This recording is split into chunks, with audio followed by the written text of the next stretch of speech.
वो भी बड़ी तेजी से मुतासिर हो रही हैं। मैंने आपसे कहा था कि 15 दिन के अंदर ये रिवर्स करेंगे। रिवर्स तो हो गया।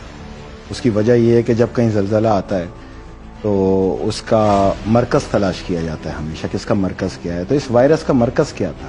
इसका मरकज़ था वुहान। वुहान की आबादी है 1,18,00,000, फैला 80,000 लोगों में, और पता नहीं कैसा वायरस था कि इसने वुहान की सरहद को अबूर नहीं किया। नवंबर से शुरू हुआ और जनवरी के अंदर ये डायग्नोज हुआ, फरवरी में इसका ऐलान हुआ, कोविड-19 इसको कोड दिया गया। विजिट जब ये अननोन था और अछूत था तो वुहान की सरहद से बाहर ट्रांसपोर्टेशन ट्रैवलिंग तो हुई होगी ना लोगों की। 1,18,00,000 लोगों की ट्रैवलिंग शंघाई भी हुई होगी, बीजिंग भी हुई होगी, मुख्तलिफ जगह पे भी हुई होगी, बट वुहान से बाहर नहीं आया ये।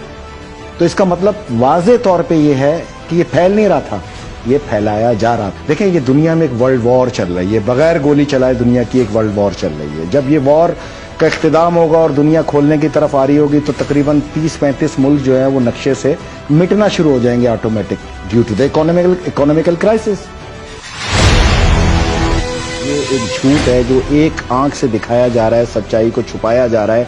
पाकिस्तान का सैनिटर तो बहुत पावरफुल होता है, बट अमेरिका का सैनिटर तो वर्ल्ड वाइड पावरफुल होता है। जबकि स्कॉट जेनसन डॉक्टर स्टेट के मेडिकल हेड हैं, ये उनका अपना स्टेटमेंट है कि हमें महकमा सेहत से ये बताया गया अमेरिका के कि आपके पास दमा का, बुखार का, खांसी का, जुकाम का, ज़हीफ या एलर्जी का कोई भी पेशेंट आए आप उसको कोविड-19 में लिखें। फिर वो आगे बताते हैं कि 88 साल ये लाइव इंटरव्यू दिया है उन्होंने अमेरिकन टेलीविजन पे। उन्होंने कहा कि 88 साल एक पेशेंट जो है वो मेरे पास एक्सपायर हुआ। ये इनका स्टेटमेंट देखें, ये लें, 88 साल पेशेंट एक्सपायर हुआ और मुझ पे ये दबाव आया कि इसको आप कोविड-19 के अंदर काउंट करें। मैं ये गैर इखलाकी और गैर कानूनी काम नहीं कर सकता। अमेरिका के अंदर पोलन एलर्जी से भी जो मुतासरा पेशेंट आ रहे हैं उनको कोरोना के अंदर तशखीस करने की हिदायत जारी की। कयासराई तो पाकिस्तान में भी जो है, कयासराई नहीं है, ये सेनेटर है भाई, ये ऑफिशियल उसका स्टेटमेंट है, ये उसकी बहादुरी है, ये अमेरिकी माशरे की अक्कास है। हम यहाँ पर भी देख रहे हैं। लिसन टू मी, अमेरिकन माशरा झूठ से पाक माशरा है। उन्होंने इसकी बुनियाद इस चीज पे रखी है। अमेरिकन माशरा इंसान दोस्त माशरा है। अमरीकी हुकूमत जो है वो कसाई है, वो फिरौन है, वो यजीद है। दो मुख्तलिफ चीजें हैं वहां पर। हम अमेरिकन माशरे को सपोर्ट करते हैं, अमेरिकन गवर्नमेंट को नहीं। मैं पाकिस्तान के मीडिया से सिर्फ इतनी बात पूछ रहा हूं, आप 100 तकरीरें दिखा रहे हैं, 10,000 मर गए, 8,000 मर गए। क्या पाकिस्तान के मीडिया को अमेरिकन सेनेटर के इस बयान को कोड नहीं करना चाहिए? नहीं, तो क्या वजह क्या है? सच्चाई है। अगर यही सच्चाई है तो क्या वजह है कि अपने आप को ये दिखाना कि देखें जी अगर मैंने नहीं फैलाया, मेरे यहाँ भी लोग मर रहे हैं, ये दिखाना, दुनिया का प्रेशर अब वो नहीं सह पाएगा। मैंने आपसे कहा था कि यहीं से इसकी तबाही और बर्बादी का आगाज होगा, जहां पे दुनिया के कमो बेश 100 से ज्यादा ममालिक इसके खिलाफ बगावत का ऐलान करेंगे। इवन के आने वाले दिनों में आप देखेंगे कि तमाम ममालिक हाथ उठा लेंगे कि हम तुम्हारा कर्ज नहीं देते, तुमने ये वायरस इंजेक्ट किया जिसकी वजह से हमारी इकोनॉमी तबाही, और पाकिस्तान को इसमें सर वायरस होना चाहिए। ये एक रिसर्च इन्वेस्टिगेशन का असूल है कि आप कहते हैं हु इज द बेनिफिशियरी। बिल्कुल, एम आई राइट? बिल्कुल। किसी भी इन्वेस्टिगेशन की आगाज यहां से होता है कि इस काम का बेनिफिट कौन ले रहा है। तो मैंने आपको यह कहा था कि अमेरिका ले रहा है, ये बात की थी मैंने, तो मैं आज इसको प्रूव करूंगा। जब ये दुनिया इस कोरोना के वायरस से बाहर आएगी, जो कि इस दुनिया को वैक्सीन तक लाना है, हर सूरत लाना है, इतना खौफ मचा देना है इन्होंने कि वैक्सीन अमृत हो जाएगी आपके लिए, हर कोई भाग भाग के लगाएगा। और मैं ये गारंटी से साबित करूंगा कि यही वैक्सीन जो है ये मार्क ऑफ द बीस्ट साबित होगी।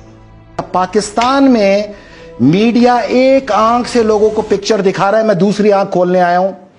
पाकिस्तान का था 154 रुपए 5 पैसे, आज है 167, ओपन मार्केट है 168.50।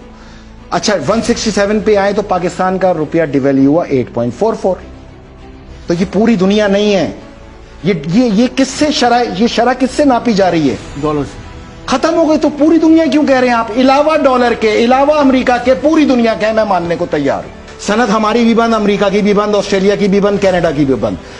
जहाज रानी हमारी भी बंद, अमेरिका की भी बंद, कनाडा की भी बंद, सबकी बंद। हवाई जहाज हमारे भी बंद, एयरपोर्ट हमारे भी बंद, अमेरिका के भी बंद, सब बंद। पहिया मैशियत का हमारा भी बंद, अमेरिका भी बंद। तो भाई आपका डॉलर कैसे मजबूत हो रहा है? हम क्यों कमजोर हो रहे हैं? पूरी दुनिया कमजोर हो रही है, डॉलर कैसे मजबूत हो रहा है? 1.7 बिलियन का ये लोन लेने जा रहे हैं, हाँ, मैशियत को बेहतर करने के लिए। जो 147 अरब डॉलर हम पर कर चढ़ा हुआ है, भी मिल गई है। लिसन टू मी, जो 147 अरब डॉलर हम पे कर चढ़ा हुआ है, अब उसके अंदर 14 रुपए 70 पैसे की डिवेल्यूशन मारे तो आपको 21 अरब डॉलर का वैसे ही लॉस हो गया। उस 21 अरब डॉलर में 1.7 अरब डॉलर आपको दे देंगे, 19 अरब डॉलर उन्होंने अब तक आपसे कमा लिए। दुनिया के 180 मुल्कों से ये कमाई जा रही है। एक साल का टाइम ले लिया ना, खाते कमाते दे देंगे आराम से। लिसन टू मी, 1 साल का टाइम आपके इन कर्जों की अदायगी का दिया है। 90 मुल्कों को भी 2020 के बाद शुरू होगी, कोई माफ नहीं किया आपको। अगर लॉकडाउन उनका भी है, हमारा भी, और तुम्हारे कहने पे, WHO के कहने पे, वर्ल्ड बैंक के कहने पे, IMF के कहने पर, बिल गेट के इशारे के ऊपर है, तो भाईजान इसकी भी करेंसी लॉकडाउन करो। इसको क्यों खुला छोड़ा हुआ है आप लोगों ने? कौन बात करेगा ये पाकिस्तान के अंदर खड़े होकर? कोई रियासत के बारे में सोचना चाहता है या नहीं? पाकिस्तान समेत जब 180 मुल्क 3 माह के बाद लॉकडाउन खोल के सामने आएंगे तो डॉलर की कंजप्शन क्या होगी? क्योंकि ट्रेड तो सारी डॉलर में, ऑटोमेटिक 25 to 27% का फर्क पड़ेगा। 1 माह के अंदर हमें 225 रुपए का डॉलर फेस करना पड़ जाएगा और 100 अरब डॉलर के हम नीचे मकरूज हो जाएंगे। आने वाला इंपैक्ट है किसी की कैलकुलेशन के अंदर कि क्या होना है पाकिस्तान में? कोई रियासत चलाने आया है या रियासत को क्रिकेट का मैदान बनाया हुआ है? ये क्रिकेट नहीं है, ये रियासत है। रियासत को रियासत की तरह चलाओ। मैं हाथ बांध के मकरूज नहीं होगा कि ये कर्ज का मेरे ऊपर भी आया ना, 20 अरब डॉलर मुझ पे भी तो डिवाइड होगा ना। और सवाल कर रहा हूं यूनाइटेड नेशन से, तुमने कहा बंद कर दो, हमने बंद कर दिया। मैशियत बंद कर दो, हमने मैशियत बंद कर दी। पहिया जाम कर दो, हमने पहिया जाम कर दिया। ऑफिस बंद कर दो, हमने ऑफिस बंद कर दिया। सोशल डिस्टेंस पैदा कर दो, हर एक को अलग अलग करके कौमों का सत्यानाश कर दिया। तुम्हारे कहने पे सब कुछ कर दिया, तुम लाओ डॉलर 154 रुपए पे वापस। जहां लॉकडाउन शुरू हुआ था वहां पे लेके आओ। ये मेरा मुतालबा है आज यहां पर बैठ के। ये हर एक पाकिस्तानी को करना चाहिए, पाकिस्तान के मुफाद को मद्देनजर रखना चाहिए। मैं अपनी रियासत के बारे में ना सोचूं।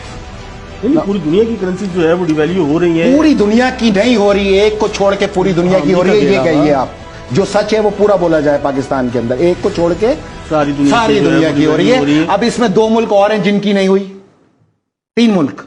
कौन कौन से? Canada, Bangladesh and Philippine. वजह, उन्होंने अपनी ट्रेड को नहीं रोका, उनकी ट्रेड चल रही है। हमारे मुल्क में जो एक्सपोर्टर हैं, मैं आपको बताऊं, अरबों डॉलर का नुकसान होने जा रहा है। यहां जो एक्सपोर्टर्स हैं वो उन्होंने एक्सपोर्ट करना है, माल कटा हुआ पड़ा है, गोदाम में रेडी पड़ा है डिस्पैच होने के लिए। आपने तमाम चीज़ों को बंद कर रखा है, एक्सपोर्ट हो नहीं सकता। यूरोपियंस कह रहे हैं कि LC टाइम पे नहीं है, LC कैंसिल। ये सामान वो समंदर में फेंकेंगे।